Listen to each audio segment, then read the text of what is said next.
Cool. I think we should start with a brief introduction, since this is the first time a gathering like this has ever happened. But that being said, why don't we work our way around right here? We'll start in the kind of this side and we'll work our way through. So, Sheriff? thank you, sir. My name is Corey Honey. I'm the sheriff of Butte County. Actually, a graduate of the GST level 1. I've been into 2 of them. I see my instructor. And last night I scratched my cornea. So if I'm winking at you, don't think I really love this. Love it. Hi, everyone. I'm Rasha Burgess Shields. I'm a partner at the law firm of Jones Day, and I also serve as vice president of the Los Angeles Police Commission, which oversees the LAPD. Love it. Hello, everyone. My name is Tyler Scott. I'm an associate at Jones Day, and I have a pleasure of working with both Rasha. Joe Cortez, currently working with Russia at Los Angeles Police Department, looking at the way we train and educate our individuals, also Russia at USC. Love it. Jeff. Hey everyone, Jeff Rabkin. I'm also one of Rasha's partners at Jones Day, and I have dabbled in the world of jiu-jitsu. I'm super excited to be here. I just got to tell you, I'm so excited to see everyone here. I can't wait to see what happens. And to be clear, and credit is deserved where it's due here, is Jeff was the original one who made the call to Charlie that a gathering like this needed to happen and should happen, as both a fan of jiu-jitsu and also someone who works closely with Jones Day and Rasha and the crew there. So thank you for pulling that together. Will. Hey everybody, William Briggs. I'm a probation officer with LA County. I'm one of the defensive tactics instructors, so I'm here on behalf of the probation department and just super excited. I trained here with them. I went through a GST, and obviously the same reason that everybody else is here. Just incredibly impressed with the curriculum and trying to infuse it into our curriculum to explore that partnership. Thank you, Will. Sure. I'm Luke Muir, a lieutenant with El Segundo PD, also a student here, went through GST. I was running our defensive tactics program. We're shifting a lot of the curriculum to kind of GST fundamentals, principles, and we're really excited. We also going to just start a partnership last May with Grace University, so we're paying for all of our sworn officers to come and attend classes. Alex Levin, I'm a sergeant at the El Segundo Police Department. I've been training here for about 1.5 years, and then gone to GST, been a sergeant on our DT team. Thank you. Thanks. Magnus Lofstrom, I am Policy Director of Criminal Justice at the Public Policy Institute of California. We're an independent, nonpartisan think tank up in the Bay Area. And we are doing research around various criminal justice issues, trying to help the state and locals move forward in this realm. Thank you. I'm Deepak Kumar. I work under Magnus, and he took a large part of explaining PPIC, but a lot of my research is in the policing space. I'm excited to be here. Thank you for being here. Thank you for the invite. Good afternoon, everyone. My name is Stephen Woolery. I'm the chief for the Division of Law Enforcement with the California Attorney General's Office. Good afternoon, everyone. Damon Brown. I'm Special Assistant Attorney General at the California Department of Justice. I serve as the Attorney General's legal and policy advisor on police practices and civil rights, and I'm here as his representative today, and we're really happy to have been invited. Thanks for making the trip. Yes, I'm excited too. My name is Cherokee Melton. I'm a supervising deputy attorney general in the police practices section at the Attorney General's office. Thanks for being here. Alex Bill, I'm a lieutenant with LA School Police, officer in charge of our defensive tactics unit, and a longtime student here at Grace. Yes, sir. Well, Steve Zifferman, team captain for the Los Angeles School Police Department. Alex told me a little bit about GST. Obviously, we met and discussed that we now have 10 officers in the program as part of our pilot for school police. As a side note, we recently had some graduates from the LAPD Academy that came to our department, and it was a very noticeable difference in the confidence and competence of those graduates that came to self-defense, particularly because of the post-certified Gracie program the LAPD has. And so based on that, we are glad that we're part of the de-escalation process and reform. We're going to start utilizing this academy for that. Thank you, sir. Sean. Sean Morse. I'm a captain and the commander of the Office of Employee Safety and Assistance for the Highway Patrol. Excellent. Hi, Ron, I'm Trevor Wilder, Sergeant for the California Highway Patrol's Office of Employee Safety and Assistance and Advanced Officer Safety Instructor as well. Excellent. Joe Moody, CHP, I'm the Lieutenant, Office of Employee Safety Assistance, and this guy recently encouraged me to start my jiu-jitsu training, so I'm a white belt, started this last month. All right. How's that going? I love it. All right. I'm Joseph, I'm the officer in charge of the arrest control unit for LAPD. You said, the Gracie fingerprint has been in our curriculum 4 years. And to be in this moment right here has been, I told Henry, a 28-year journey since I got to arrest control. So I am excited to be here. I cannot wait to. Thanks, DJ. Appreciate it. So great signing back there. Yes, and Craig Hanami will be part of the discussion, an integral part of the discussion today. And Craig, why don't you introduce yourself and your agency? Craig Hanami from WPD Washington, working with law enforcement and one of our defensive tactics instructors in our department last year, partnered with Heather and it's receiving a lot of years. Excellent. And Charlie? Charlie Fernandez, 29-year retiree, Arlington, Texas PD, integrated GST, was aware of all the hurdles back then, and am now happily the director of GST. So I transitioned to retirement. So we have Mitch from the NSA. I'd like Mitch, why don't we unmute yourself, Mitch, and introduce yourself, and then we'll have Ryan introduce himself as well. Yeah, hi, I'm Mitch Cunningham. I'm Chief Law Enforcement Advisor for the National Sheriff's Association. And as you know, we are partnering with Gracie on a couple different things, a white paper and also a research project.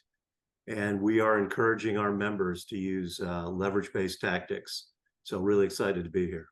Awesome. Candace, you want to jump in there as well? Sure. Thanks for having us.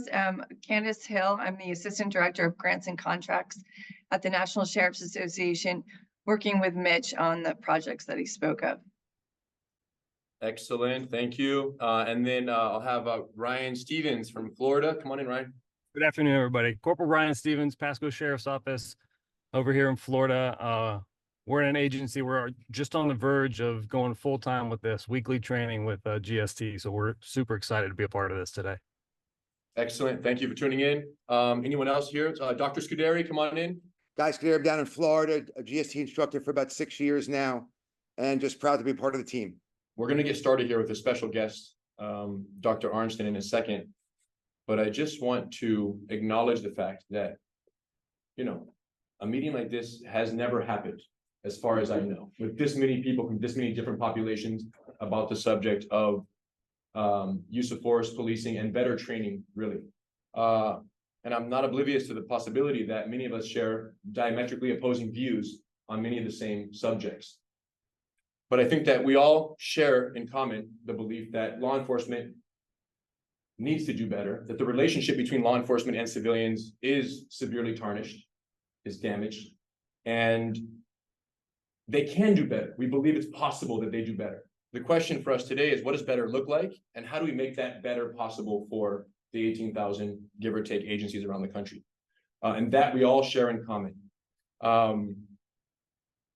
The special guest we have today, Dr. Amy Arnsten, one of the world's leading neuroscientists from Yale University, where she is a professor. We asked her to come on and just kind of kick us off with a few-minute introduction to some of the concepts of neuroscience as they pertain to the perception of control and use of force. So Dr. Arnsten, the floor is yours, and thank you so much for joining us all the way from Yale. We appreciate you being here. Thank you so much. I'm so appreciative that you're interested in our research and using it for such a noble and important cause.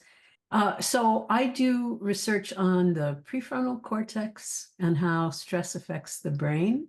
And it turns out this has, I think, immediate relevance to a lot of what you guys are dealing with in the field on an everyday basis.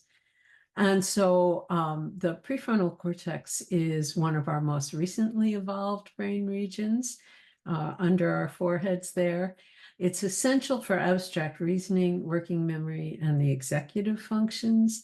And so thoughtful top-down control. What should I do so that things will be better in the long run?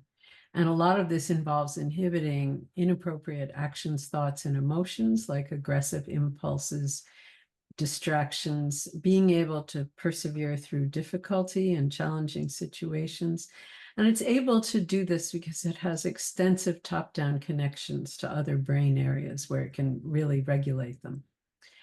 It's key for high-order decision-making, for planning and organization, and for something called metacognition, thinking about thinking. So insight and judgment about ourselves and others. What is this person thinking and feeling right now? Having empathy for them, having moral behavior. And these functions can be very strong when we're feeling safe, alert, in control. But when we're exposed to uncontrollable stress, and the key thing here is it's an experience where we feel out of control. It can be highly challenging, but if we feel in control of it, the brain stays in a healthy state. But if we feel out of control, we have these mechanisms that within moments take the prefrontal cortex offline. And at the same time, these same chemical reactions are strengthening part of our brain that's much more primitive, the amygdala, which does unconscious emotional responses, actually activates the stress response when it senses threat. And the amygdala also turns on a part of the brain called the striatum, which mediates our unconscious habits and instincts. So we switch then from this reflective, thoughtful, to this more primitive state. We also activate many of our sensory cortices, so sensory perception can be more vivid. And the habit part, I think, is particularly relevant to what you guys are trying to do, because if you know you're going to be in a threatening situation, to actually learn helpful habits to do under duress. So you don't have to think about it. Your brain already knows what to do that's constructive. And of course, this is the whole idea behind boot camp, behind many emergency training things, so that we don't have to think in the moment. We have good habits at our fingertips. So these reflexive circuits can save our life under some conditions of danger. And the one I often think of is if you're cut off on the highway, you don't want to be a slow, thoughtful philosopher. You want to have your striatum slam on the brakes. But obviously can be harmful when thoughtful solutions are needed to thrive, and especially for things like de-escalation. And really important, and I think key to some of what you guys are doing, a feeling of sense of control can help restore prefrontal top-down control. The prefrontal, when it thinks it's in control, can go down to lower brain centers and actually shut off the stress response. So this is why teaching things to help people feel a sense of control can be so important. Excellent. Thank you. Let's give her a hand, you guys. We appreciate it, Dr. Thank you. Thank you. Awesome. All right. Before we go much deeper into all of what we want to discuss and share, we do need to get on the same page physically. And I know some of us in here practice jiu-jitsu, some are students here, many have done the GST course, but I know some have no exposure at all. So I'd like a volunteer, Deepak or Magnus. Deepak, let's go. He's like, get in there, dude. All right, let's get on the same page, you guys. Let's talk about some concepts and just kind of put what we're hearing from the doctor to practice a little bit, and we'll keep it low stress. So Deepak, come on the mat here, join me. My wife's gonna be so pissed at you. So I'm gonna have you lay down on your back with your feet this way and your head towards our friend that way. Yep, feet this way, spin around 180, you got it. So if I start standing up, push comes to shove, eventually we may end up on the ground, especially against a larger subject, and we're gonna get on top of you. This is called the mount. And the reason why this is so bad is because, make a fist, you can't really reach the subject where they can reach you. So naturally, you don't want to be here for that reason alone. But let's say you're the officer and you end up underneath the subject and they're holding you down. Maybe their friends are on their way. Maybe they simply want to hurt you and they want to take your gun. What in your mind, what's going through your mind in terms of how you might push this person off? Naturally, Officer Deepak, what would you do to push me off? What's natural? What are you thinking of? Just give me a shot. Go ahead. Maybe just Go, for real. Go, Deepak. You guys have to believe in it. Come on, come on, bro. My friends are coming. Hurry up, guys. I got him. There you go. Let's go. Officer Deepak. This is the one who got us last week. We got him, you guys. Go, get him, go. His friends are coming. Go, Deepak. Go. What are the odds? Very low that you escape at this point. And I'm not punching. You're not punching, but it could be much worse than this. And all the while, what's happening? You're burning energy, right? And in a situation like this, where an officer does not have the skills to get out, one could articulate this for Deepak as a deadly force situation. His life is in danger. We've seen the videos of the officer getting punched, head is bouncing off the pavement, and they resort to deadly force as a result, justifiably, because they're about to die because of their lack of training. So if we switch roles here, I'll lay down, Deepak will mount, both knees on the ground. Yep, you're good right here. Both knees down. Don't let me go. Hold on as tight as you can, but don't let me sit up. For real, squeeze for real. Deepak, do not let me go. No matter what, don't let me out.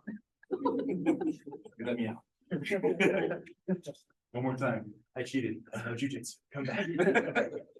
So Deepak, here's the difference. When you're on the bottom, right, and you're a strong guy, so you like try to bench press me off. So you like try to push me. And every time you push me, put your hand out, please. That's all I did. Other side. That's all I did. So I didn't fall because I had my base to stabilize me.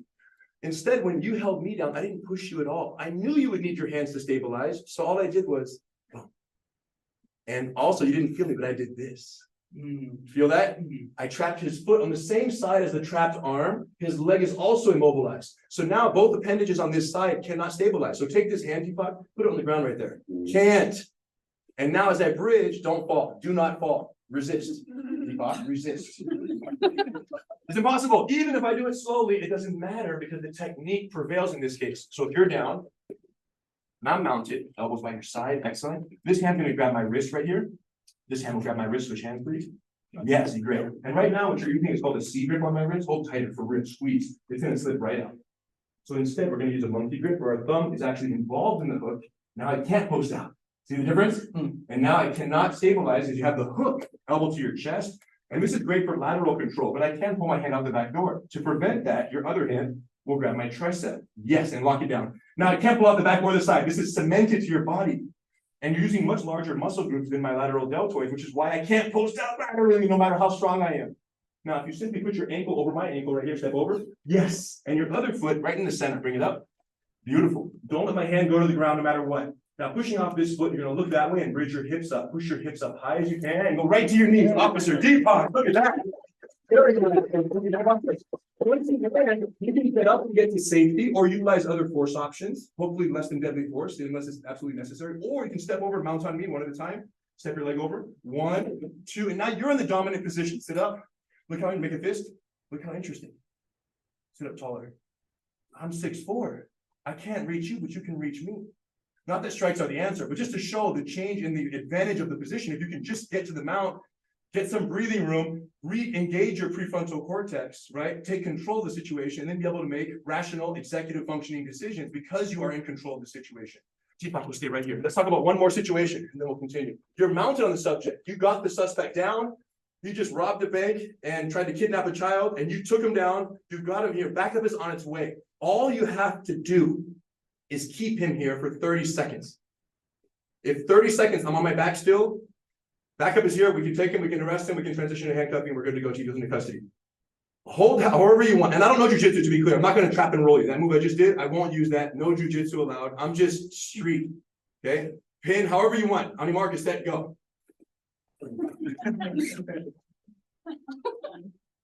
Interesting, right? So I didn't even jujitsu you right there. It's just the fact that I'm a little bit bigger and stronger, and I just pressed you off. You fell off. I'm gone with the kid and the money. Backup shows up, and there's no suspect to be found. So you didn't have control over me because you didn't know how to control me. So lay down, please. Eve, take your shoes off, please. Balance on Deepak. Deepak, bend your knees. Bend your knees, get ready. Eve, hug his neck, put the hooks in. Yeah. Deepak, put your hands on her hips and bench press her hips straight up. Push your hips as hard as you can. There's no bench press. Hip pressure, connection, control. What are the likelihood that he bench presses her right now? Non-existent. And it's not Officer Henner. It's just someone who knows a little bit of something. She knows more than a little bit, but you know what I'm saying? Hooks and hip pressure. So all that happened here is when Eve mounted, instead of, because about even my side, lay down please, even my size, if I lay on you, if you put your hands on my hips and you bump your hips and push me off to the side hard, go, big push, go, go, go, go. Even I'm dislodgeable at 200 pounds, it's not a big deal. But look, if I instead do what Eve did, which is hug and hooks, put your hands on my hips, push as hard as you want. You're not gonna budge me even an inch. And no hand, put your hand back here, choose a side, pick a side, throw me off, go. Nope, nope, go ahead, choose a side. I want to see Deepak do it. Not comforting, right? So at this point, how much longer are you gonna fight before you say, okay, I'm good? Based on what you're feeling right now, give me an answer. 10 seconds, 20, maybe 30 seconds? Yeah, I mean. At most, right? At most. And then what do you say to yourself? I can't get him off. I'm done. And then what do? Do I sit up and punch him in the face? No, I talk to him. I verbally and dynamically de-escalate, as we're going to discuss today. So switching roles, you mount on me, same Deepak, same suspect, same bank robber, same kidnapper, mounts. All you're going to do is lay flat on my chest. Yeah, hug my neck with this arm, put your hand out wide, and now we're going to take both your legs and hook my legs. And here's the key, champ. See how your toes are facing out? Put your toes facing each other instead. And now I want your knees to come off the ground because you're going to push your hips down. Yeah, feel my voice change? Excellent. Feel this knee flow. I'm going to try to bench press you for real right now. Keep the hips heavy. That's all I got. I surrender, officer. I don't know what else to say. Give him a hand. Very nice. You can sit back down over here. Don't go looking for trouble now. You're very good. I want to show you guys something here that kind of will continue from that point. I'm going to share my screen, youngin. That will continue from that point, which is a concept that ties very tightly into this called dynamic de-escalation. Where's my thing? Here we go. Are we up? Yeah, I love it. Okay.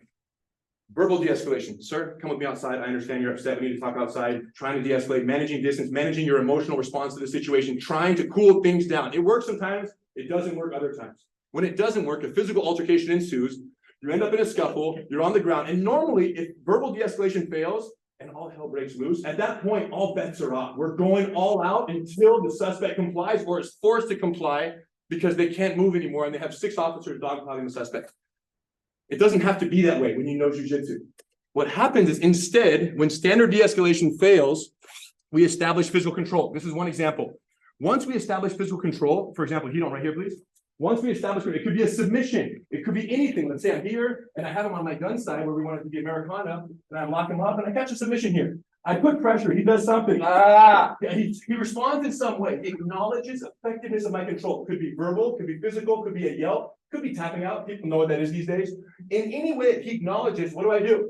Instead of continuing to squeeze, I alleviate pressure first. Number one, look at this, look at the graph. I alleviate pressure. Number two, I give commands, I communicate my commands and the benefits of compliance.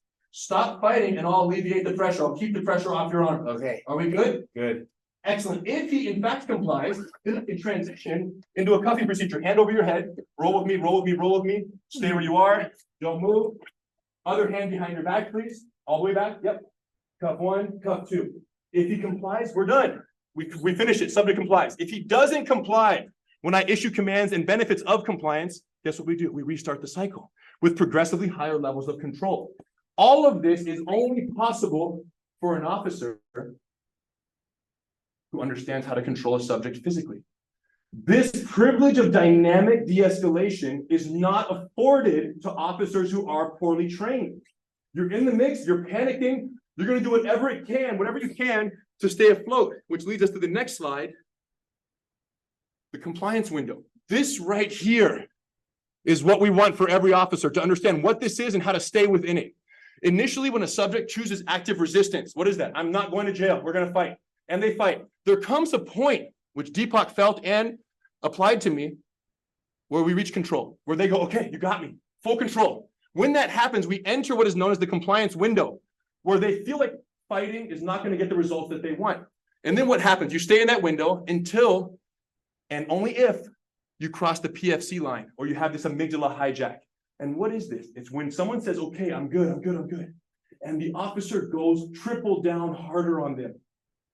That gives the subject a perceived loss of control because their arm is now mangled and now their primal self-preservation mode kicks in. And the person that you're dealing with in terms of their resistance level, once you trigger that amygdala hijack, you guys, We've all seen it. That person goes into wild mode, and now you have to deal with the person, the subject that you essentially triggered that transition from the control window, the compliance window, into their self-preservation mode. The interesting is, in many cases, this one is started by the suspect. They choose resistance. This one is often started by the untrained officer, because they don't know that you should not exceed that compliance window and the amount of pain or discomfort. This idea of when they acknowledge effectiveness, ow, ow, ow, you might think it's working, let's go harder. It has the opposite effect. And you know what else also has the opposite effect? When the subject is here, prone down on your belly, hiding their hand, and we're over here. Boom, stop resisting. And you're hitting them in the back of the head, yelling, stop resisting. They can't even hear you because they are suffering the amygdala hijack, as referenced by Dr. Arnstein. They aren't even in their conscious, rational. They can't say, okay, if I stop resisting, maybe they'll stop it. They can't do that when they're getting struck in the back of the head so violently and the amygdala hijack takes over. So once again, what is this all based on? The officer's perception of control. And that perception of control is almost entirely rooted in the actual ability to control. And with that, I would like you to see a video that kind of contextualizes some of this. So we're going to go here, and we're going to see, without jiu-jitsu, some of the visuals. Some of these you've seen, they've gone viral, of what we prefer if we have a choice. Now, there's a time for a strike. But in many cases, the striking, the excessive striking, is a result of the officer not having control options at a lower level of force. In many cases, they're panicking. As a result, they're rapidly escalating their level of force. And a lot of times they take it personal. It's an emotional response because they're angry at the suspect. So now they're going to use whatever tools they have, right? Be it an impact weapon, taser sometimes, or their fists. And this is what we want to see less of in viral videos. And this is what we want to see more of. Control jiu-jitsu. No punches. No emotion. No rush, control, de-escalate, communication. Spoke to this guy after this incident. I didn't punch him one time, Henry. We train jiu-jitsu on a weekly basis. We're good to go. This was an officer who, weeks after his GST training, took the suspect's back, got his hands off the suspect's neck on purpose, knowing not to touch the neck, and controlled here until backup arrived. Las Vegas officer here, using side control, no punches, totally putting out the fire. And like Deepak felt, it doesn't take much for you to feel like, okay, I'm good, you got me. That's what we want. When they say, you got me, armbar by one of our, Jared Tipton, one of our officers outside of a shoplifting suspect here outside of a store. Perfect. He held an armbar and he talked to the radio, waiting for the patrol unit to eventually show up. He literally stayed like this for several minutes, holding the armbar. No pressure, didn't break the guy's arm. Just hold the armbar extended, right, locked up. Big guy, as you can see, and just on his radio with the other hand like this. And then you'll see eventually, not right now, but in the full video, he pulls right up. So you guys, this is why we're here. Marietta Police Department in Georgia. Many of you know the data. I'll summarize it here for those who don't. 145 officers, small agency, relatively small agency in Georgia. They had an inciting incident. The guy was mad, some guy at IHOP was mad about his bacon. Officers get called, they show up, and they typical, the dog pile right inside the store, right inside the IHOP, and they're just letting them have it. The command staff, whom I know well, because they were 12 years GST certified by the time this incident happened. The agency, the instructors were 12 years certified. They said, man, Henry, when we first saw the video, we were very upset because it was an inciting incident, uproar in the community, small town. This guy gets beat up at a restaurant. Why, all the whys. And he shared with me, he said, Henry, when we saw the video, our impulse was, why did you do that, officers that were involved? What's wrong with you guys?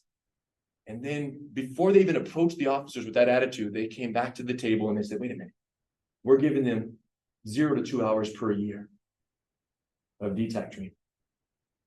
What we see on this video isn't their doing, it's our doing.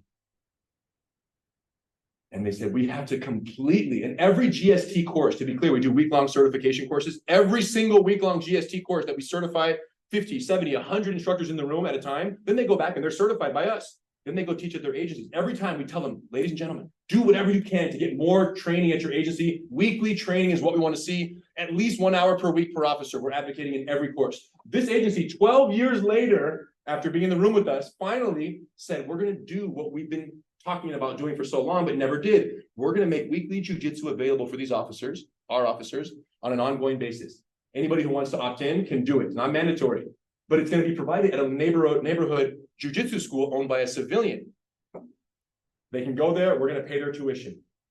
95 of 145 officers opted in to the training. 95 officers opted in, 2,600 training hours total. One reported training injury at that school, which, by the way, we have no affiliation with this school. It's just a local Brazilian jiu-jitsu civilian school. 23% reduction in taser deployments based on their comparison. 48% officer injury reduction agency-wide. 18 months over 18 months. 18 months prior, 18 months after. 48% reduction in officer injury. Now, I asked Major King, who's responsible, I said, hold on. 48% reduction in officer injury is great, which led to 66,700 reduction in workers' comp claims. And I said, Major King, but what about the population of officers who do jiu-jitsu, the 95 who opted in, and then you have the remaining 50, I guess. What about that population? How many injury claims from within that population in the 18 months? He said 0 workers' comp claims from the trained population. This is talking about field injuries, use of force injuries by the officers. None. So that was amazing data. Civilian injury reduction, serious injuries and hospitalizations down 53%. More than twice as likely to be hospitalized by an officer who did not opt in for jiu-jitsu than the ones who do. None of this is surprising to us. It may be surprising to someone who doesn't do jiu-jitsu and someone who isn't in law enforcement, but to anybody who practices what we're talking about here, it's 100% expected this. We just never had this, but it's great that we now do. That's the Marietta case. For the GST course, University of West Florida conducted a survey study of GST course participants. And it was a survey regarding self-efficacy before and after they completed the course. Pre-course efficacy, 74.7%. Post-course, 89.7%. And that's comparable to all of them. I can effectively control a subject who is bigger than I. Pre-course, 72%. Post-course, 89%. Deadly force. I feel confident that I'm not likely to need to use deadly force when an unarmed subject is pinning me to the ground. Pre-course was 72% confidence that they would survive that encounter. Post-course is 89% confidence. Fellow officer abilities. Do you feel the average officer at your agency can escape from being held on the ground during a violent encounter? Yes was 21%, no was 78.2%. Findings suggest that attendees of GST Grace Level Tactics Level 1 increase officer self-efficacy, confidence, and stress management. Officers appear to hold varying beliefs of their fellow officers' preparedness and training to effectively handle violent encounters. Lastly, all participants agreed that the GST curriculum was practical, job-related, and should be mandatory for all law enforcement officers. Every survey respondent agreed with that. And this is a 1 week course. 1 week course that they're doing. This is not training for the week, every week for the whole year. We also survey our own participants, 9,481 over the last 3 years of our course graduates. And from 1 to 5, strongly disagree, strongly agree. The jiu-jitsu techniques in GST were effectively adapted for use in law enforcement, 4.89, where the line indicates up there for all of them pretty much. GST proficiency will likely reduce an officer's risk of injury during a use of force encounter, 4.91. GST proficiency will likely reduce the risk of injury to a suspect during use in force encounter, 4.87. Likelihood that you will recommend the GST course to other officers, 4.95. So, all fine and dandy. Bellevue Police Department in Washington, 1 year ago, the chief agreed, we're going to offer weekly jiu-jitsu to our officers on duty. Craig, whom I've known for how many years now? 16 years. He's been a GST instructor, but in all that time, he gets certified, then he goes home and he teaches for 4 hours a year or 2 hours a year. The joke that we all know is prevalent in law enforcement. So he's been doing that for 16 years since he first got certified. Last year, finally, the chief who was Santa Monica chief came to Bellevue, Washington, and said, hey, Craig, what do you think? Hey, we should go once a week. We should do this training. They did it last year. They implemented it. It's been an entirely year. We just renewed the contract. And I had the privilege of traveling there last year. And when I did, I met Officer Brian O'Connor. Brian Connor, who had an incident take place 2 classes on the weekly curriculum. He was training 2 classes, lesson 1, lesson 2. And 24 hours after his second class, he had an encounter with a auto theft suspect. I met him and he articulates it on his own. This is him and his partner addressing the suspect in a grocery store at the self-checkout line. And then he's going to articulate in the video, I hope the mic works here, his own experience, and I'm gonna be with him on the camera here to talk about it, just so you can get a sense here. They take him down, rear takedown. He's trying to sit up. They pin him back on his back. Officer Connor is on the left. He catches this Americana that I just demonstrated, and then he'll articulate it here. And turns his face, and you lock him up right here. Yep. And now talk us through what happened next right here. All right, so got the Americana in. He's still trying to escape. I was able to put tension on. And I told him, lay flat, stop resisting, and he actually complied. What was great about it is there were people in the crowd who were talking to us, and I was able to turn and watch them and talk to them and explain to them that I wasn't choking this gentleman, that he was fine, and he didn't need any assistance from them. How late after the class that you learned this move did this incident happen? The next day. This was the day after you learned it. It was awesome because I wasn't exerting myself at all, and I could comfortably wait there for backup. And I've been in other situations where every second was like an eternity waiting for backup to come. He was significantly bigger than me. I believe he was about 5'11" and outweighed me by almost 20 pounds. He was a very strong guy. I could have had to use the taser. I could have used a baton. I for sure could have done strikes and it would have been justified. But this made it so that he was fine. He didn't need to go to the hospital. He could be put into jail more quickly, and nothing to document as far as injuries on his side. Oh my gosh. Now, are you holding me here as long as you held him here? Yeah, at least. Okay, you can get off me. Other backup, right? All right. So I just had to share that, and that was just an incredible win for the agency, for the officer, for Craig and all the training and all the hard work they're putting in there, and for us to say, wow, this is two classes. This is not a lifelong, like many of the people in here, jiu-jitsu practitioners who train on the civilian sector on their own time with their own money. No, literally, when you got to weekly training and he had 2 classes, his 3rd class was real life. The win for the suspect. The win for the suspect as well. Everyone was protected in the encounter. He retained control of his healthy function of his prefrontal cortex. No amygdala hijack for him. And because he didn't rip on the guy's arm, there was no amygdala hijack for the suspect. So he was able to interact with someone who themselves was in their healthy functioning prefrontal cortex, which makes rational negotiation possible. If he would have started punching the guy would have responded in survival instinct, right? Self-preservation mode, and that amygdala hijack would have taken over, and he would have created a much bigger challenge for himself than he needed to. So everything about this couldn't have been better. And we're so proud that that happened. And just off camera, you cannot see it, but was the woman who was with him, who was that's the person that he was corresponding with, and she was videoing it. So she was the one who was like, "Hey, you get it." The woman with the suspect was filming it. Yeah, and then she ended up being a petitioner in a order violation. So he was violating an order of protection, which they didn't know at that time. But I feel like the video was so uneventful that she didn't even post it. It was so uneventful, and that's my point. I was gonna find it, but So here's the point, you guys. We need less viral videos, shocking arrests gone bad, and we need more unremarkable arrests. Boring, putting out the fire, nothing to see here, keep walking, he's safe, I'm safe, nothing's happening. That's what we want more of. Now, shifting gears slightly before we kind of dig into it, I want to talk about, and we put a lot of thought into this because it's an important part to address, jiu-jitsu training and implicit bias in law enforcement. And I wrote it down. I'm going to read it because I want to say it exactly as I thought it. We would be remiss to have a discussion about use of force without also addressing the implicit biases prevalent in law enforcement and the effect that these biases have on use of force. There is a direct correlation between perception of danger and the level of force used in an interaction.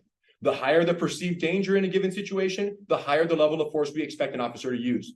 When we analyze what factors will influence an officer's perception of danger, there are many obvious and acceptable factors: behavior of the suspect, number of officers present, location of the interaction, etc. But there is also a possibility that an officer perceives a person as more dangerous entirely due to implicit bias. And one of the reasons why this is so concerning is because this inflated perception of danger may cause an officer to escalate their level of force unjustly during an encounter. And this is where improved training can play a significant role in reducing the potential negative consequences of this particular bias as it relates to use of force. While in no way are we insinuating that improving defensive tactics will eliminate bias in law enforcement, we can say for certain that the more training an officer receives, the lower their perception of danger will be in a use of force encounter. And only once the perception of danger decreases, so can the level of force that we would expect from that officer. So while there is little doubt that implicit bias is prevalent in law enforcement, some are beginning to doubt the efficacy of the classroom training on this subject, particularly over longer periods of time and during high-stress encounters. When you understand how the theory of implicit bias is rooted in a dual system process of cognitive psychology, wherein the system 1 reaction to a stimulus is a flash reaction based on pre-known ideas or experiences, a sort of shortcut in forming a thought, and a system 2 reaction is the conscious response to the initial bias experienced in system 1, it's easy to see how an officer's ability to retain healthy PFC function is of the utmost importance. To this effect, it's our belief that giving an officer weekly jiu-jitsu training based on law enforcement control tactics will improve their ability to meaningfully apply what they are learning in the classroom and will reduce the likelihood that they unjustly escalate their level of force during a stress encounter.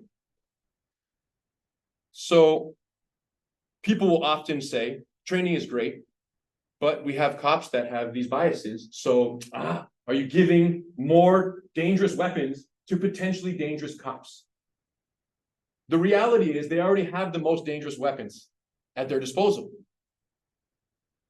And it's our belief that by giving them countless through the training and all the controls and all the holds and all the inherently de-escalatory techniques, by giving them countless intermediate options of empty hand control techniques, it's not going to make that worse. We're just going to slow down the escalation and in some cases reverse the escalation if they're able to have a healthy system 2 response to their perception of their own bias during the interaction. And that's what it boils down to. There's a bias that might be implicit, but if you can perceive that because you have PFC function, only then can you then throttle your what might otherwise be your impulsive response with the training you've received. But you have to have the training to retain that PFC function, because once you have that perceived loss of control, everything goes out the window.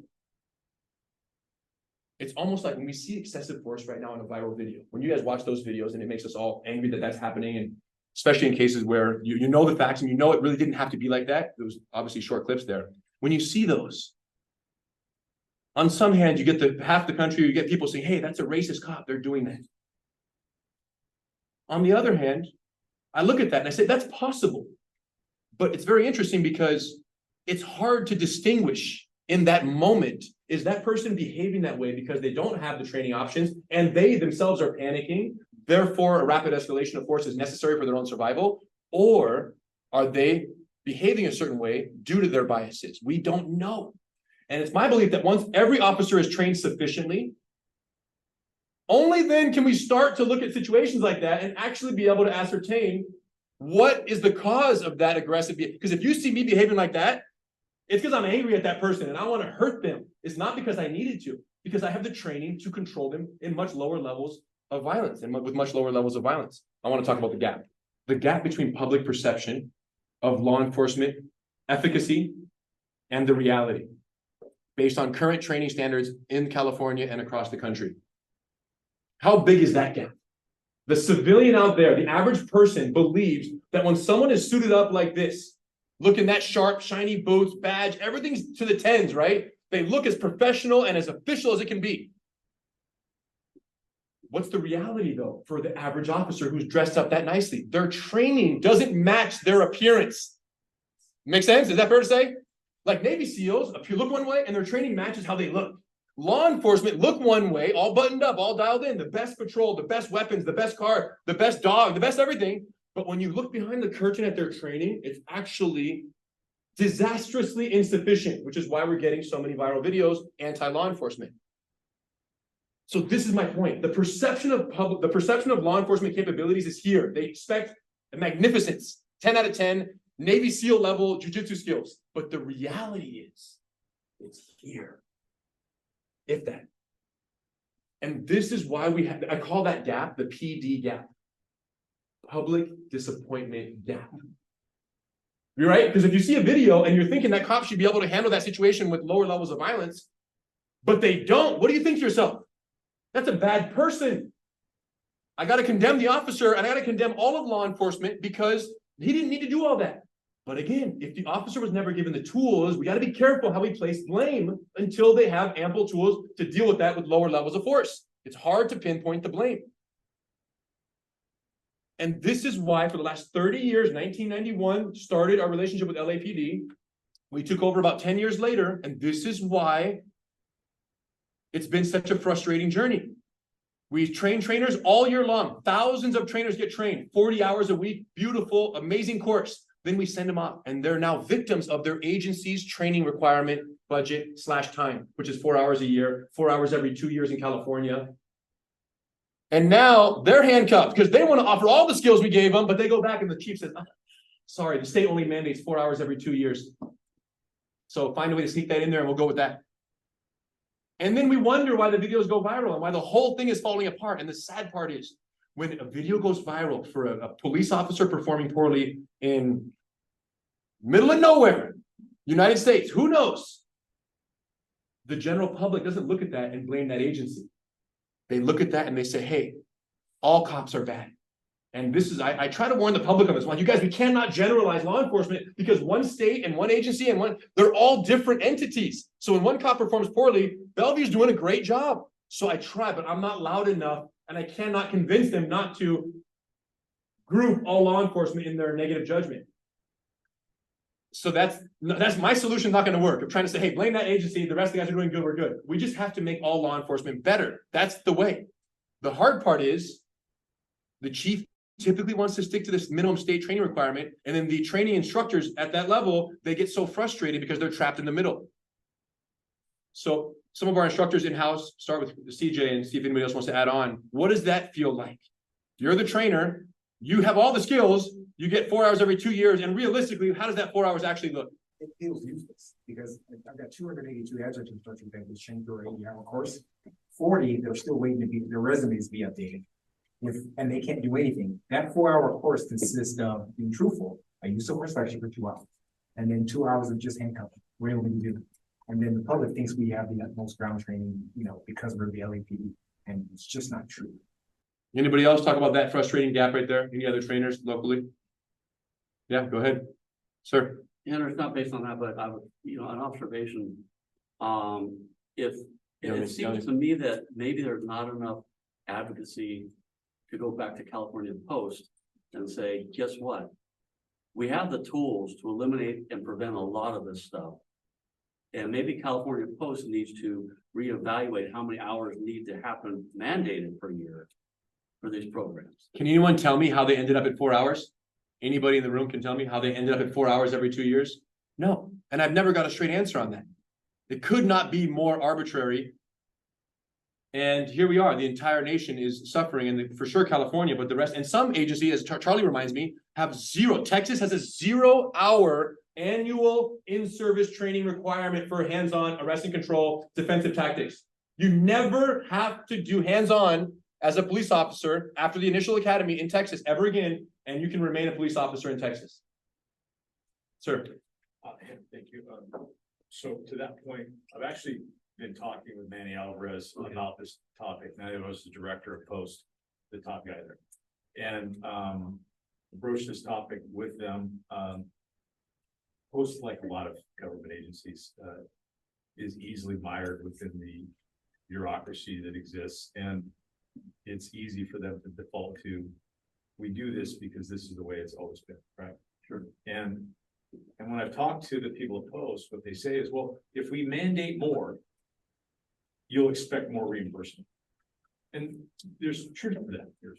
And I think that's where we have to engage with the legislature to make sure that we're funding Post effectively so that we can fund agencies effectively. Now, I get it. There's scheduling issues and personnel issues, instructors, a lot of barriers to this, but I don't think we should allow multiple barriers get in the way of moving through and moving to a much better. And this is why we're here. This is why we're here, to discuss the plan that ultimately will motivate and inspire Post to make change. But they're not going to make it from their office. We have to make it with data. Data that is so clear and so undeniable that it gets to a point where they don't have a choice but to turn it in from 4 hours every 2 years. The eventual goal is 4 hours a month. An officer gets on the ground, does techniques 4 hours a month. And this is what I wanted to talk about. Now, what's interesting is right now, the officers, agencies that want to offer progressive training, they're having to do it entirely on their own. So anyone who wants to offer weekly jiu-jitsu and like literally bring up to par, these are the most progressive agencies, they're going for it. They're trying to make it happen.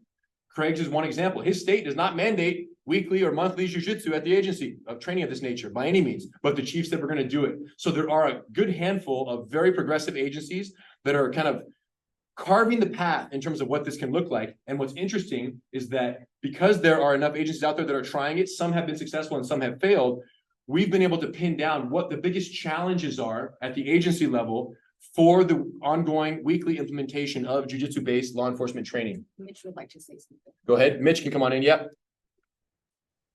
Yeah, well, I just wanted to make the point that, the problem I think is even larger than what you're describing, because there's this philosophy of check the box training versus proficiency. So the folks that are making these training standards, they almost want to inoculate themselves against backlash from maybe legal accusations that they're not doing something about it. But the standard that they're not using is proficiency. Are you looking out at the workforce and saying that the folks that are about to go out and do the job have the skills and can perform them under stressful situations? That's the question that should be asked. And that requires extensive proficiency. Yeah, and great. Thank you, Mitch. And that proving the difference in proficiency between trained and untrained officers requires extensive data. And that's what we have in small little pockets. Like anecdotally, the evidence supporting weekly jiu-jitsu training is very strong, but it's not enough. We need real replicatable data so that someone can look at that and say, okay, this has to be the way forward. And before you know it, from the ground up, we start influencing the power that be. So universal challenges. When we talk about agencies that have tried to institute weekly jiu-jitsu, these are the challenges. And then I want to talk about some solutions. And then I want to talk about how we tackle this on the macro level. Top challenges universally are training injuries. Every chief, when they hear about weekly practice of these grappling skills, control skills, it's going to be training injuries because the workers' comp claims and people are going to train and they're going to spar and they're going to get injured. Understandably, now you got officer off the streets and yet they're still getting paid. It's an issue for the agency more than ever now. Documentation. When agencies are sending their officers to go learn in the civilian sector, they're learning techniques that are completely, potentially out of policy. So that becomes a concern when it comes to litigation against the agency or against the officer in a use of force. So documentation, there is no clear documentation when we're just doing generic Brazilian jiu-jitsu. Internal challenges for officers, for agencies that are trying to do the training internally amongst and by their own officers. This is when they have maybe they have a purple belt or a brown belt who's an officer and they say, hey, you do the training right here internally. Number one killer of internal programs is the corrosive culture at the agency.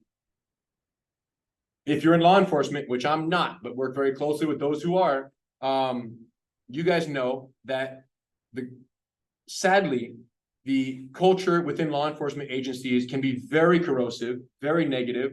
When we talk about the ways in which officers treat each other, the amount of posturing, the inappropriate language, the inappropriate jokes, sadly, the sexual harassment, all of that is so pervasive at so many agencies that the attempt to have a beautiful training opportunity internally of grappling, jiu-jitsu, and collaboration and problem solving is almost entirely kind of chopped at the knees from the get-go due to the culture at the agency if that's not checked. So sadly, that'll typically kill it before it even starts. Key man dependencies. If you have a stud who's a capable grappler here, he decides to promote or retire or move out, the entire program falls apart. So that's what they've struggled with.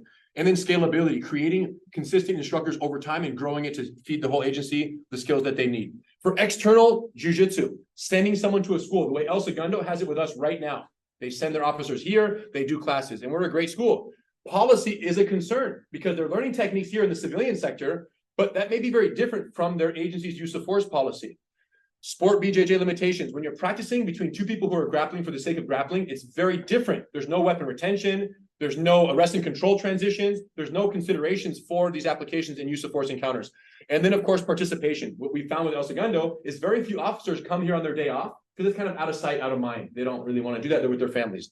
And then cost, right? The cost is always going to be an issue, especially externally, where you're talking about $150, $200, $300 a month for a tuition, add that up for all your officers, it becomes cost prohibitive very quickly to send the officers to learn on the external. So what we've created is a program that was entirely based on GST, our program that we've been teaching now for 25 plus years, that is intended to be the weekly jiu-jitsu solution for agencies that want to take that step. Now, the way it works is we already train level 1 and level 2 instructors nationwide by the thousands in our live in-person courses. Once someone has done level 1 and level 2, they qualify to apply for GST hybrid instructor certification. And that's 100% online. 33 videos, lectures explaining administration, teaching methodologies, how to administer the course internally. And this is above and beyond the teaching methodologies and the administration they're taught in the in-person courses, because now we're thinking of it through the lens of teaching weekly jiu-jitsu to their officers. And once they complete that GST hybrid, the agency is then a licensed GST hybrid certified training center that can offer this curriculum on an ongoing basis. And some of the key features that make this the ideal solution, starting at the most important one, is safety. And to this effect, I'll point to the example that we have in Bellevue. It's a 160 officer agency, 100% participation rate.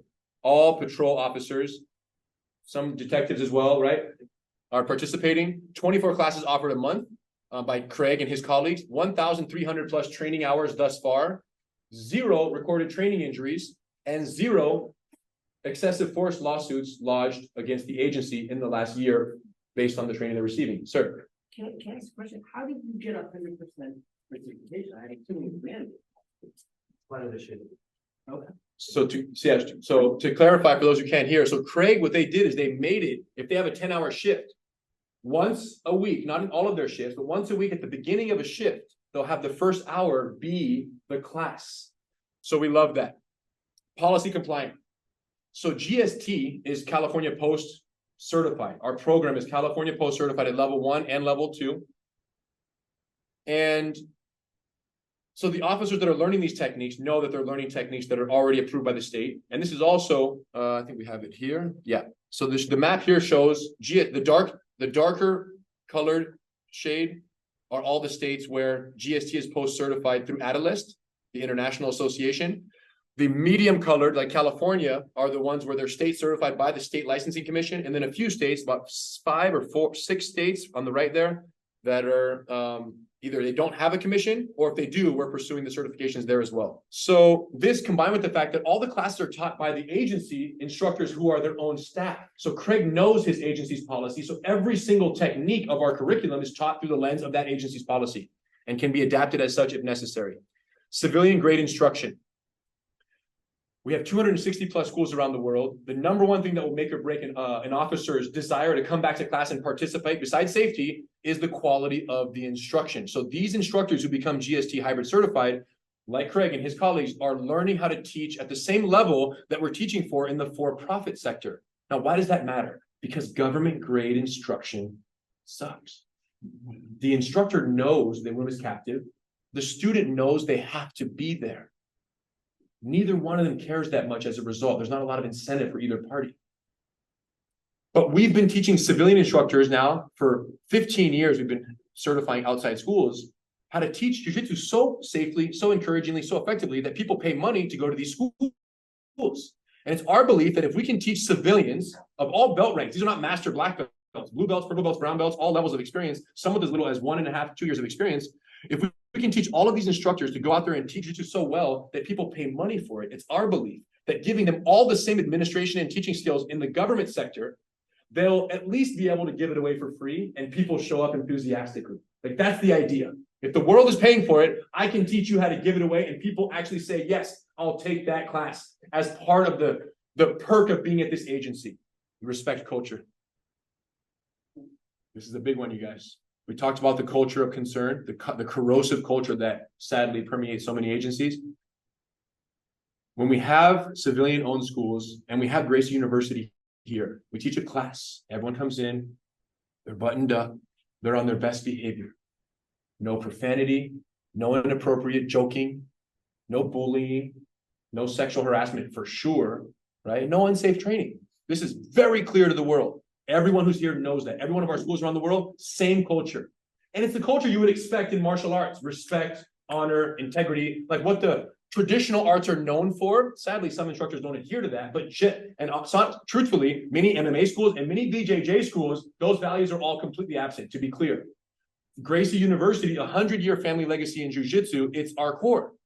And we're successful in the civilian sector because we know how to create this culture. So it's our belief that in getting GST hybrid at these agencies and making the training rooms sanctuaries of jiu-jitsu for law enforcement, where they're training on a weekly basis, it's our belief that when we bring in our culture to these agencies, not only will it be a novelty for the agency to say, wow, so we're going to be on our best behavior in here. And we're going to treat each other with respect, and we're going to communicate respectfully because the instructors will demand it of us. It's policy, right? It's on the back of the card. The policy is right here, culture. So every student knows what is expected of them. It's our belief that when officers who are training on a regular basis, weekly, with their colleagues, start to interact with one another in respectful, kind, caring, collaborative ways, that over time, that can become a new norm at the agency. Because this culture will be monitored and controlled by Gracie University by way of surveying the instructors and by way of surveying every student in the program nationally. Every single student has a vote. And if a student indicates that the culture is broken there, we will talk to the instructors and we'll take corrective action, which could mean someone is not teaching anymore, right? It could mean a conversation to say, hey, this is what someone said about the class. We've got to button this up, tighten up the reins here to make sure that there's zero tolerance for these behaviors on the mat. And our hope is that over time, that instructor and those students start to carry that out, and the interactions in the hallways are shifted. Instead of this negative cycle that may exist at an agency, it becomes more of a positive cycle of positive training, positive interactions in the hallway, positive interactions in the street. That can be a negative cycle or it can be a positive one. And some people will say, I was talking to Charlie this morning, Henry, some reasons why people will justify that negative culture in an agency is because what? The job is so stressful. The job is so negative. You're interacting with people in their worst days. They're on such negative behavior that when you interact with them, you kind of take that and you're feeling negativity. So you bring it to the agency, and when you interact with your colleagues, you exist in negativity. That's the water you swim in. So it's a negative problem to a negative solution to a negative problem is what we're talking about here. Just exist in that and have the inappropriate behavior within the agency. And our proposal is that maybe we can have a positive solution to a negative problem. Maybe we can shift the culture of the agency, and then that not only affect how they interact in the hallways, but also affect how they interact with the civilians. And interestingly, this is why it's not mandatory, but it's strongly encouraged that these GST hybrid classes take place in jiu-jitsu gis. You go, well, gis, well, they're going to wear this, or they're going to wear some shorts, and they're going to wear a t-shirt, and they're going to be all over each other, just in random workout attire. Or you can say, no, we put our uniform on for this. And the same way that your officers will completely change their behavior when they're in their Class A uniforms versus their tactical gear, the same is true when you step on the mat and you, here we are. And Craig, initially, when we were talked about launching the program, I was like, Craig, I think it's going to be greatest success if we go uniforms there. He's the first pilot location for GST hybrid. I think it should be all uniforms. And he said, Henry, I don't think they're going to want to sponsor the uniforms for the officers, pay for them. I said, bro, I think it could be the make it or break it detail that unites them. And also it's a major sweat barrier and hygiene aspect. Like people who don't know each other with a t-shirt on and sweaty arm and their mouth and legs. And it's pretty awkward to grapple with someone you don't know unless you have these protective layers.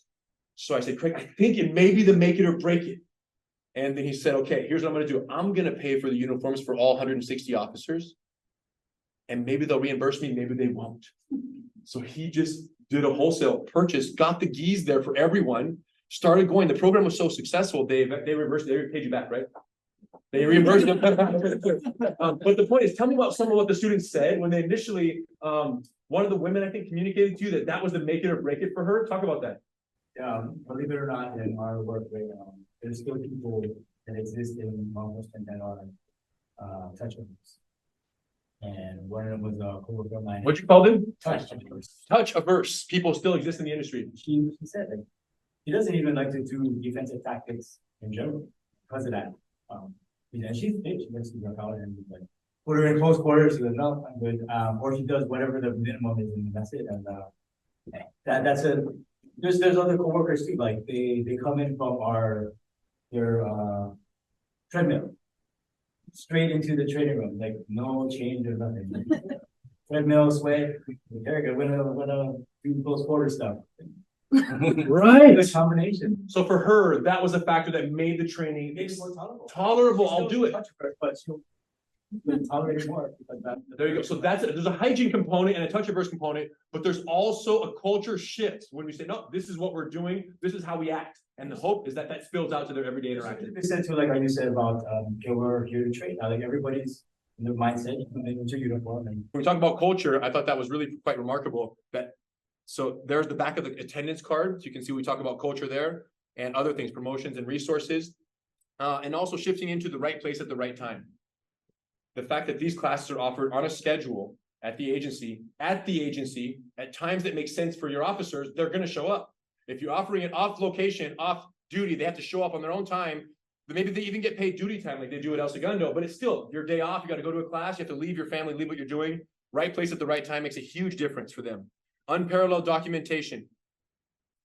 So this is you can pass that down there. The calendar and the card, and just like check that out as we pass it on. It'll be up here as well, but just so you guys get to see it hands-on. So this is the calendar. You can put the schedule in there however you want. It's a cyclic calendar, you guys, of 20 lessons that once you cycle through, you start over and you cycle again. It never ends. And this is the card. Every single student, ladies and gentlemen, every student has an attendance card. All of the techniques are GST hybrid techniques. And every time they do a class, they get a check mark on the card. Look at this. So after 5 or 6 classes, this is what a card might look like. You start getting individual check marks for the classes. And then on the right over there, we have these vertical columns that are the accumulation of the classes. Why is this beneficial? And there's also a roster of everyone who attended, so we know which dates they come, which the classes they've done. So if the agency's ever called into litigation regarding any of the techniques, you can say, oh, this person has done this class 4 times. If this box is checked multiple times, he knows the technique well, he performed it as intended, and it was an unattended injury to the suspect, but he did the technique as he was taught to do, and it's by and large a safe technique as taught to us by Gracie University. All of this can happen if you can say what they learned, when they learned it, how often they've learned it. And now we're moving into scalability and sustainability. No one creates instructors in the civilian sector or in the private sector as well as Gracie University. It's just a fact. So when we talk about scaling this at an agency or sustaining over long periods of time, the ability that we have to create instructors of both GST and then eventually the GST hybrid level for within agency weekly training is unmatched.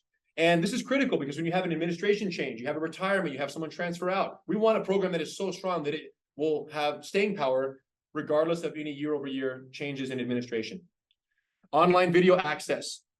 Every single officer at the agency gets online video access, desktop, mobile, lesson printouts with the details of every single lesson so they can make progress even when they're not going to the physical classes. They can tune in, see a technique exactly as they learned it in class. They can preview a lesson. Let's say they're coming to a class, but they're nervous. They just log in and watch the same technique. They show up, they're already well-versed in the terminology, the position, the ideas, and then they practice what they just watched. Or if they forget a detail, they can log on later and review it whenever they want. Recruiting benefits. At a time in law enforcement where the desire to be a law enforcement officer is still, right, over the last 3 to 5 years at an all-time low, recruiting has never been so challenging. Agencies that can say, hey, we care about officer safety, we care about civilian safety, and we want to offer training on a weekly basis so that you guys can be safe with your interactions and you can get home safely to your family. You can use this as a recruiting benefit. This is actually a screenshot from Bellevue's recruiting page. And that's actually one of his students. And this is touted as weekly jiu-jitsu. Come on in, you get to have this training, blah, blah, blah, blah. And they click play, you get to watch a video where they show the technique. It's amazing. And they're also listed on our website as a certified jiu-jitsu agency. So any jiu-jitsu, MMA, that whole world was like, yeah, I want to be a cop. I'm like, yo, that's where you should go. You should go to the agencies that prioritize the training that you already possess extensive training of. That's where you would fit in very nicely, and you would get to have that ongoing training as part of your employment. Cost effective. Critical piece. $150 to $300 per officer per month. Civilian learning jiu-jitsu. GST hybrid, $20 to $40 per month per officer. And that includes unlimited online access, and that includes everything associated with the program. When we decided to do this in LAPD, you guys, several of CJ's colleagues showed me at LAPD, they have these pins for marksmanship, right? They have the pins for, if you hit the target, we're going to give you a pin. And I thought, wow, that's so interesting. That makes the skill desirable, like a promotion. And I'm like, we ought to do that for jiu-jitsu. So we did 100 classes, bronze pin, 200 classes, silver pin, 300 classes, gold pin. And your card starts looking like this after 6 classes. After 100 classes, the student's card looks like this. They just keep showing up and showing up and showing up, and here we are. And then this happens. He's right there, you guys, Officer Levitt, Sergeant Levitt. Look at that. So I had the privilege of pinning on his bronze pin. It was the first one to earn one here. These are all his friends and colleagues because they're training here, right? This is what the current relationship with El Segundo. And that was awesome. So they love it. Ways of being recognized. And then Pasco, Ryan, who's on the call right now, Ryan Stevens, who's the corporal there at Pasco, who's going to run. They have a 600 officer agency, their sheriff's office there. And Ryan was like, Henry, if guys are going to do these GST hybrid classes ongoing, can we get like a belt? And I thought, let's do it. And then we created the GST hybrid belt, which you guys see there. So they complete the 100 classes. And if they want to be, because again, this is not everyone will do this, but an officer who completes the program and wants to be verified at this level, because remember, the internal teaching staff can't test them at this level. They would do a video evaluation. They would upload a video evaluation of that officer to gracieuniversity.com, which by the way, we have our website. We do that for civilians all over the world, 400,000 plus online learners in 196 countries. So we're very interactive with our instruction video and our video evaluations. It's a two-way relationship. We extend that to GST hybrid. So an officer who's excelling in the program and says, I want to test in the program, they do a video eval with one of their partners or the instructors. They pass, they earn their GST hybrid belt and their bronze pin potentially once they pass that 100-point mark. And now they're wearing their belt in their classes and the colleagues know it and they recognize it. And there's just this prestige and this respect for the skill and the dedication. And then if I'm the head instructor there, I'm looking at that student and I'm thinking, what? We might put them through the pipeline to become an instructor because they took the time and the energy to test out and demonstrate all of these skills. And they obviously have great pride in it. So this program is happening in Bellevue. It's about to kick off at Pasco in Florida, Pasco Sheriff's Office in Florida. And weekly jiu-jitsu is the way forward. Until every officer in America is getting an hour a week, we're going to continue to see the problems that we see. What people are struggling with is how to administer weekly jiu-jitsu in a way that is safe, sustainable, and cost-effective. That doesn't exist right now with an agent. They don't know what to do. And because we've been part of this industry for 30 years, I see it. Initially, it was, just train the trainers and they do their 4 hours every 2 years. Now, there's a cohort of agencies that are trying to do this, and there's other agencies that haven't, but are like, I don't know how to even start or what to even do. So they're sending them to outside BJJ schools. And in many cases, they're doing that. And because the owner of the school is either, as a felon, is a, drug dealer, which is not uncommon in MMA and jiu-jitsu, it becomes awkward because now you're sending officers to train with someone you don't know and you don't trust, and they're the one responsible for your defensive tactics. So we're literally at the middle, we're at the turning point of law enforcement in America, where these skills need to be offered on a regular basis, but agencies don't know how, the vehicle to deliver it. And that's what we need help with. So the reason why I felt it was important for us to meet is because what I think a logical next step should be, in order to eventually influence the state licensing agencies, kind of almost pressuring them into having to make the obvious and necessary changes for law enforcement in their states, we need to demonstrate efficacy of weekly jiu-jitsu in a consistent and a replicatable way across many, many agencies. And GST hybrid is a way to do that in a way that's both scalable, and the fact that we have a captive audience of over 10,000 GST level 2 certified instructors already that would qualify to say, hey, if they're part of a study and we decide to do this with weekly jiu-jitsu, they would say, hey, we're good, we'll do it, whether it's 12 months, 18 months, whatever we decide the period of time is. And it's my idea, and this is where the researchers certainly have a greater expertise, but you do a controlled, the largest use of force controlled study ever done in America by giving weekly jiu-jitsu to up to 50% of the population in a large number of agencies of varying sizes. And then you split that population, weekly jiu-jitsu, and the control group, no jiu-jitsu. They keep going with their 4 hours every 2 years. And we compare that data after the period of the project. And there's a lot of data points that we can compare, not the least of which we're already kind of disclosed in that anecdotal Marietta case, Marietta, Georgia. But that's where I'd like to open the floor up to some discussion now. Thank you guys for listening. And I'd love to hear your thoughts, starting with our friends at PPIC. Wanna start Deepak or? Yeah, sure. I mean, he got on the mask. You should get. Yeah, you get to go first. You earned it. Well, one, thank you for having us and letting me participate in the demonstration. I guess I'd love to hear from the law enforcement in the room that especially law enforcement that's been trained in GST. You've had this previous experience of defensive tactics. How did the GST training change how you approach various interactions in the field? What would you do? What did you notice you were doing before versus after? Anybody can go. I'll start. For me, in the sense of teaching, I've been grappling for years, and so it's not a problem for me. But as far as GST and emerging with LAP, as far as instruction, it mirrors that high level format of professionalism, and it does the teaching method of showing, demonstrating, and professional teaching. When we develop our instructors, they literally are just beaming and excited about instructing. It's the other part that it's the negative where they're kind of, their hands are kind of tied. But on that level, yeah, it's right up there. So for me, it's a professional. Intrinsically, for me, from the day I started my first use of force, I'll just put this out there. I had a use of force where I took a suspect down and had him completely under control. But I had 3 other guys in my gang unit that didn't have any training. And I spent more time blocking the shots from the officer to the suspect.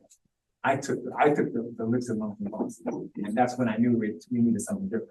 So once I got into the archine unit and seeing how it was implemented and how that fingerprint was in there, and now having all of my instructors teaching GST along with me the hour instructions, which the fingerprint was already in there, it's just another level of instruction. And Hannah brought it up about going to other schools. I left the school I was at because I went to GST in 2019, I can't remember what it was, because the environment was different. In fact, I tried to go back into school and I ended up doing things to the other students that I never did before from a science level as opposed to going to war and related. It was just different. There was no crazy music, the N-word flying around and right.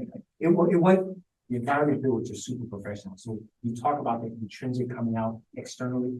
That's where it was for me. For my guys, they're on a whole nother level of instruction. People come through our 80-hour course.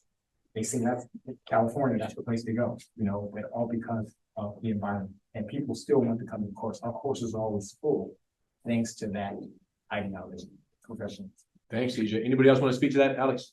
I'm the example of law enforcement what not to do. It took me 15 years of law enforcement before I started jiu-jitsu. On the first day, I regretted not starting 20 years prior. But one of the big things was as far as what changed out in the field. Now, if I was going to be involved in a use of force situation, instead of relying on a technique that I had learned, for several minutes a year ago or 8 months ago, now it was something that whether they're techniques or principles that I had used the day before or the week before, like multiple times throughout the week. So you brought up stress inoculation, a big thing too, like just being inoculated to that type of stress. Like now when I'm in a use of force situation, I've rolled probably 16 rounds that prior week with other people, so that's it's a lot more familiar, it's a lot less stressful, and that's a huge step forward. Just the consistency of the training. Like if we train defensive tactics as much as we train firearms, we'd be much further ahead. But if we train firearms as much as we do defensive tactics, I feel much less confident in my firearms. You use the word principles. What did you mean by that? So my first use of force after training here is only about 3 months in. So I basically, well, that brings up another point. So basically like one stripe white belt, right? One stripe means 20 classes, and I'll explain why that's significant to me in a minute. But we got a use of force guy, took a swig of vodka, spit on the ground, said, let's fight. So we take him to the ground. I can't tell you that I did like a specific technique that I learned in class, but once we got him on the ground, I realized, I just need to use my body weight to control him. And then I use that principle of body weight control. And then once I had where his arm was, I realized, he's not going, I have full control of him, he's not going anywhere. So it wasn't exactly a position or technique that we practiced exactly, but the principle of use your body weight, use your hips, control the suspect, and then you realize the threat really isn't existent, really non-existent. And the reason I say about the stripe, like one stripe on a white belt, that's 20 classes, that's 20 hours. It's not a lot in the span of a jiu-jitsu career. However, when I see a stripe on my belt, I think that's basically 10 years of post-mandated training that's been on for like the last month and a half. So to me, stripe means 10 years of what post requires. Wow, powerful. Charlie. So I'll give a personal story, and then I'll tell you that I've had the same thing reported back to me by students with less experience. But when I became a full-time trainer, I was off the street, so I wasn't using force going to calls all the time, had an office job. But occasionally, as cops in here can identify, you want to make some extra money, so you go work a police part-time, put the uniform on. So I've had 2 use of force incidents since I started GST in that 16, 17-year period. And they both were like this. I have a fighting subject bigger than me, fighting 100% on the ground. I get to a position of control. Now, here's what's interesting. Once I was in position of control, I intuitively knew I was safe. Then I had the other people we used to call the polyester pile coming at me. And I actually got nervous because like on one of them, a guy took a taser and was pointing at my eye.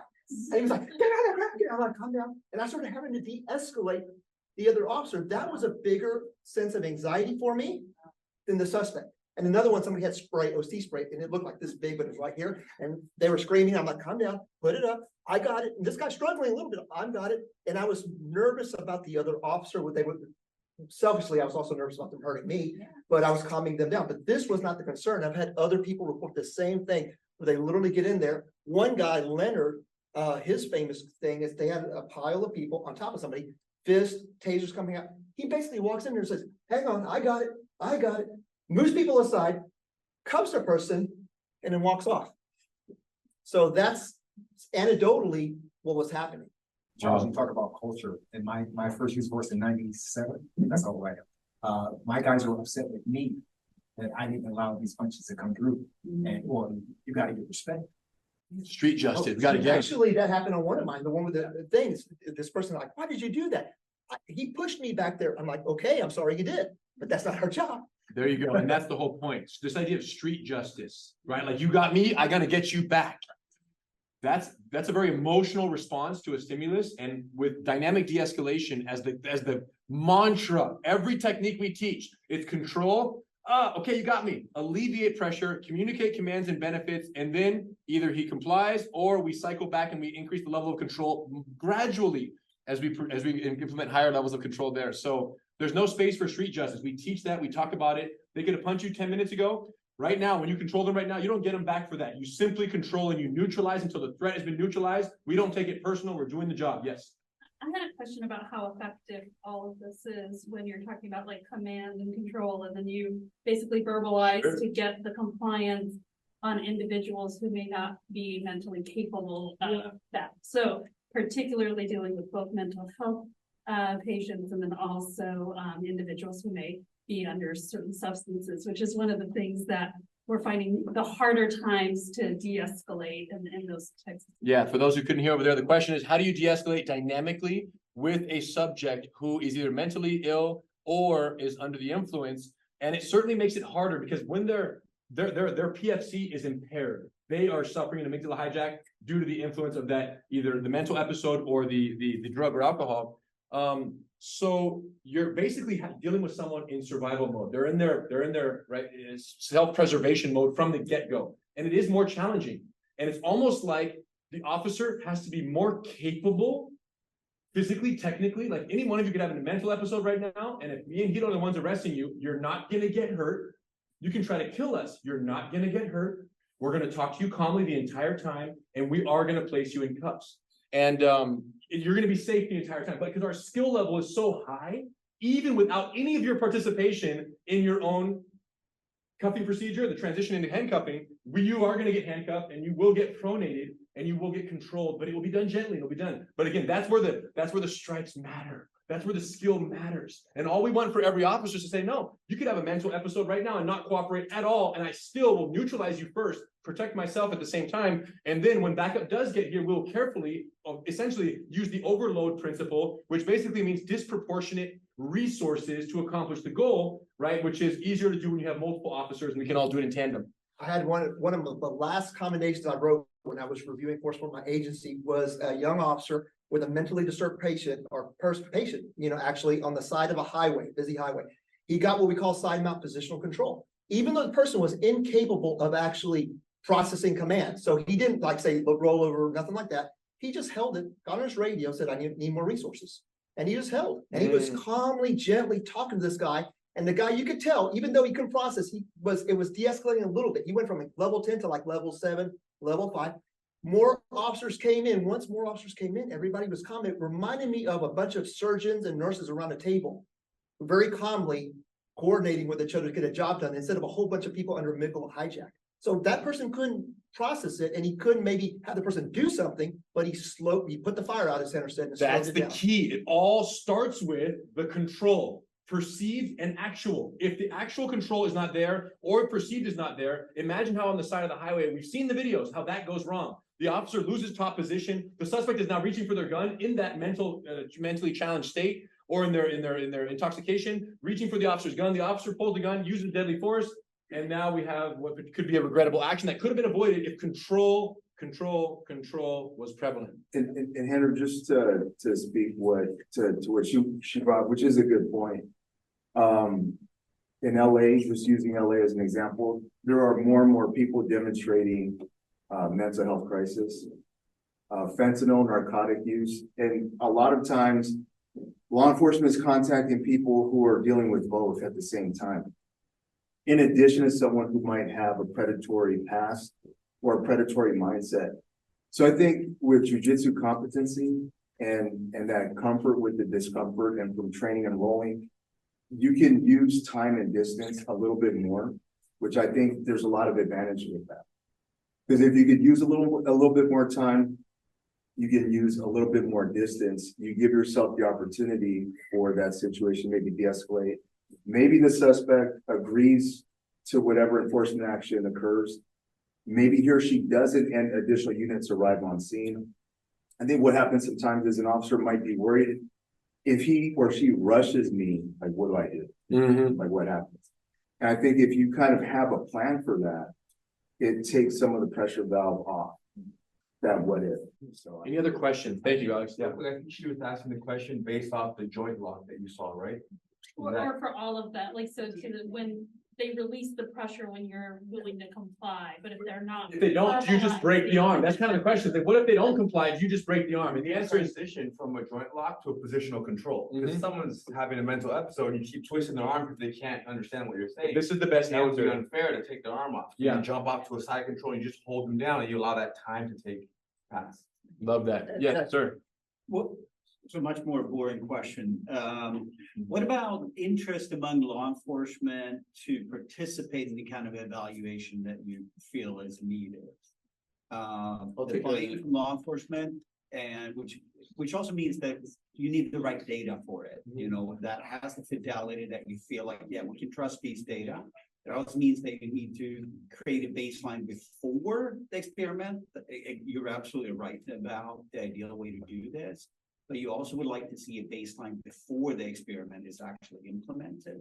So all of those kind of things. Question is baseline before instead of a control split control, or there's a split control count?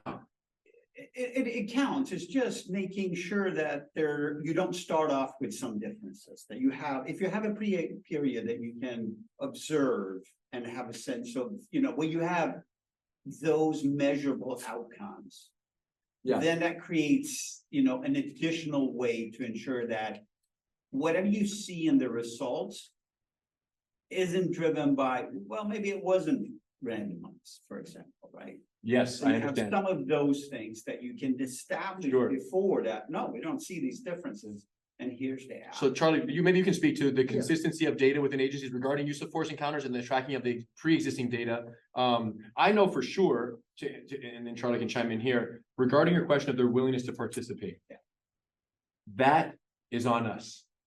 If there's trust with Gracie University and our thousands of agencies that are already teaching this on the 3-4 hour, 2 hours a year basis, that's where you need to rely. If we work together on this, you need to rely on us to say, Heather, can you get me 30, 50, 75 agencies that agree that they want to offer the GST hybrid program on a weekly ongoing basis for the duration of the study, and B, and again, I could use some help from, you know, some other people in the room, obviously, and the National Sheriff's Association, for example.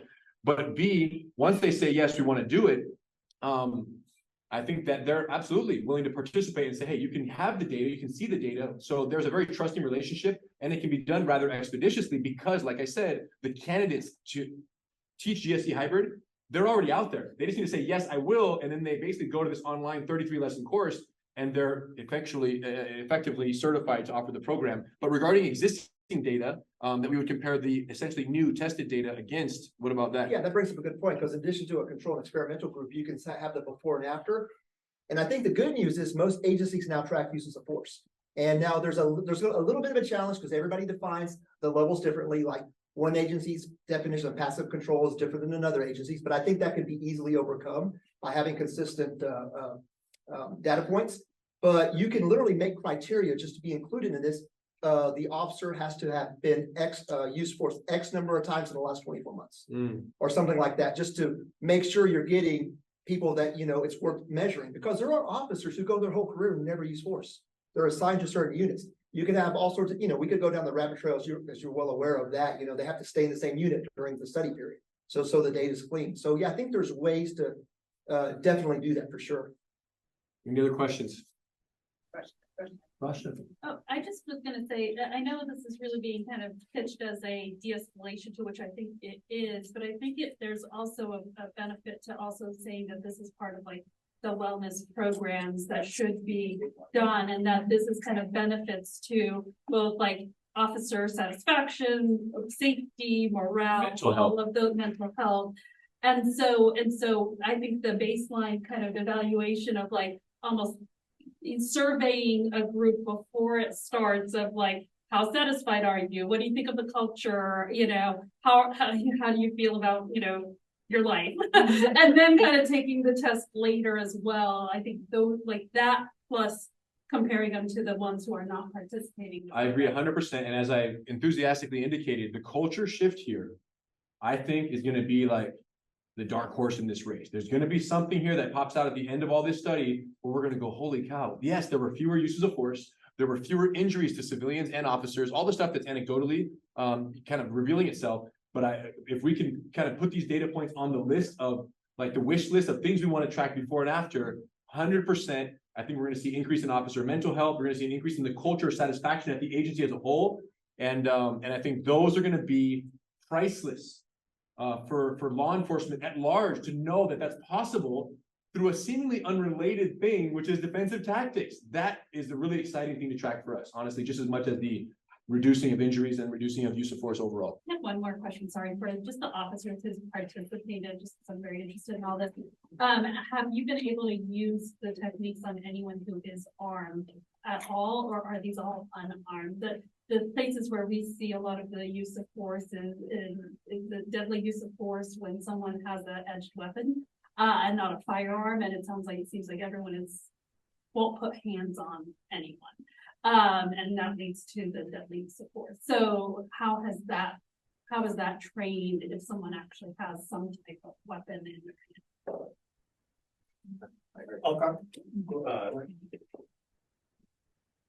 If someone's armed with a knife, that's a deadly force situation, and I wouldn't recommend that you try to control them or take them down. That's a different thing. But it goes into, and I will tell you that I think one of the systemic problems in law enforcement, we failed law enforcement officers because we have become too reliant on tools as opposed to being able to physically control people in the appropriate circumstances. Right. When someone comes with a gun or a knife, we have to use tools. But there are a lot of other circumstances where we can gain control and then arrest. And I think this is the answer to that. And I think if you look at some of the recent studies, and I don't want to go through it, there's been some talk about how the use of deadly force, although they garner a lot of attention, oftentimes, the vast majority of times, they're justified. They're justified use of force. Even when we see that with DOJ, as you guys come in and do the investigations, where we're lacking is the ability to control people. And it gets back to what Craig talked about, is there's this adverse reaction to touching people. And we've got to get back to where we can touch people. And I'll end with this. In my 30-year career of law enforcement has been sold on the next best thing. When I started out, it was the PR-24 baton. That was going to solve every single problem. And then it was the pepper spray. That was going to solve every single problem. And now it's taser. It's going to solve every problem. They don't solve problems.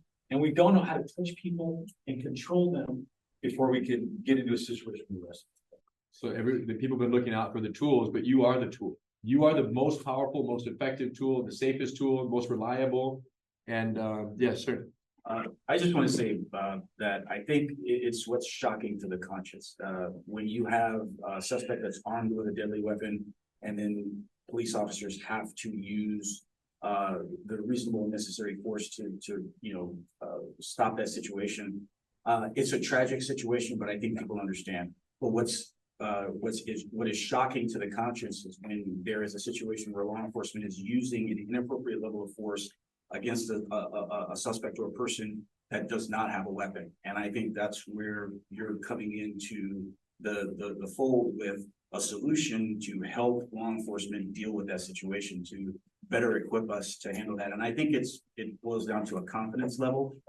When people are confident in their training and their tools, and that they can appropriately handle a situation, I think everyone wins. Yeah, some others have to do this, but I just want to add in just to very directly answer the question.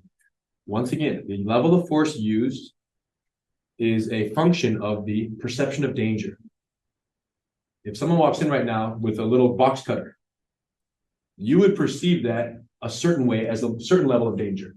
And if you had a gun, rightfully so, your gun would be drawn. If someone walked in with a box cutter and me and Hidon were here, we would perceive that at a different level of danger, and we would respond accordingly. The person might end up dying as a result of the use of force. I'm not saying we wouldn't use deadly force. I'm just saying where that same threat falls on the perception is based on our training. And this is the whole point. The same exact subject carrying the same exact potentially deadly weapon is a different level of threat to a differently trained officer. That's all we can say about this. And if you're training once every year for 4 hours versus once a week for an hour, that same person, and so we're kind of articulating a very black and white situation of, someone has a knife and the sheriff explained it perfectly. That's deadly force. It's very blanket. It's very black and white. But there are also situations where you're on the ground grappling someone. They reach for their pocket. Their hand is in their pocket. They're pulling something out. Someone who's well trained puts a hand on that wrist, locks it down, tie it up in a little arm lock, squeeze it, drop the weapon, sir. All right, get up, slowly, stay away from the weapon. We can de-escalate that if we were at close range and we had to do that. Whereas an untrained officer, he reaches for the pocket, he might say, I don't have the skills to deal with that, so I have to jump up and pull out my gun. And when they stand up with that knife, I have to shoot them. This is where the nuances of this discussion would be explored. And all we can say is, if it's true that level of force is a function of danger perception, guess what?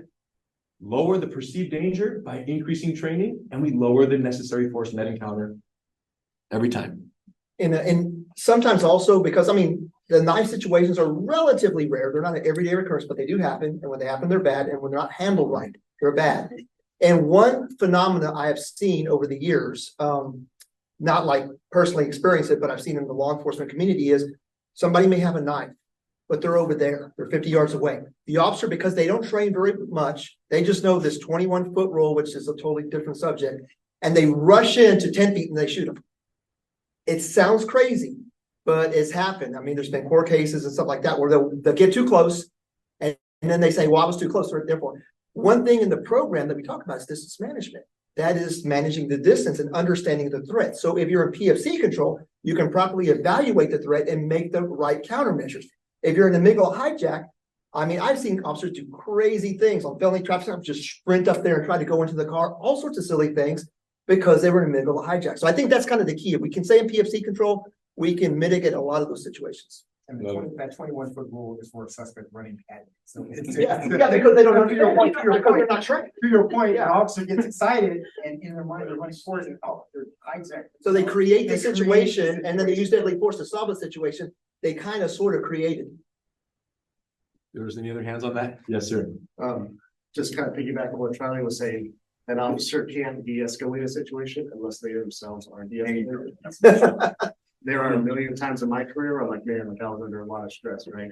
But stress inoculation of jiu-jitsu doesn't stop in just non-lethal force situations, but extends to lethal force situations. Like last week, I came across a guy who reported he pointed a gun at someone. He was uncooperative. I get out, like that's not a jiu-jitsu situation. It's like a beanbag 40 millimeter, less lethal or lethal that presents itself. And the same reaction in the brain, that stress, It's the same response, whether it's a lethal force or non-lethal force situation. So if you're inoculated to that type of stress, I think I was more calm in that situation because I've been inoculated to this kind of stress here. So it was still helpful to be able to use time, distance, de-escalation tools, all that kind of stuff. Long story short, he was taken into custody after pursuing a small takedown, but that I think that it will help the potential for the success of the de-escalation in a lethal force situation, although sometimes that's not avoidable. PFC, you guys, Dr. Arnston, all we want is every officer to make rational, carefully thought out decisions. Effective decision making is the goal. Voluntary compliance is the goal. Dynamic de-escalation. I think we can wrap it up. You guys, I'm very grateful that everyone took the time, and I'm committed. And like you said, we have no fear and have no question about our ability with our relationships in law enforcement to get agencies very eager, especially considering the fact that this is a study and a research project aimed at revealing the truth about more frequent training and the impact that has on officer and civilian safety. So we can recruit that. We just need to know that we're going to have a credible research agency that's going to partner with us to analyze the data so that what comes out on the other end of that is credible, clear, and undeniable, whether it be for a police chief who's looking to make a decision for their agency or whether it be for policymakers who are, shaping the future of the state and the country. So congratulations, you guys. And thank you. I'll be hanging around here on the mat in case anybody wants to get down or ask any questions. Technical, come on, Deepak, come on, bro. Class number 2. We'll be around for a few minutes, you guys. I really appreciate the time. Charlie, Youngin, the whole crew internally for pulling this one together. Jeff, thank you. Thank you, guys. Appreciate everyone. Yeah.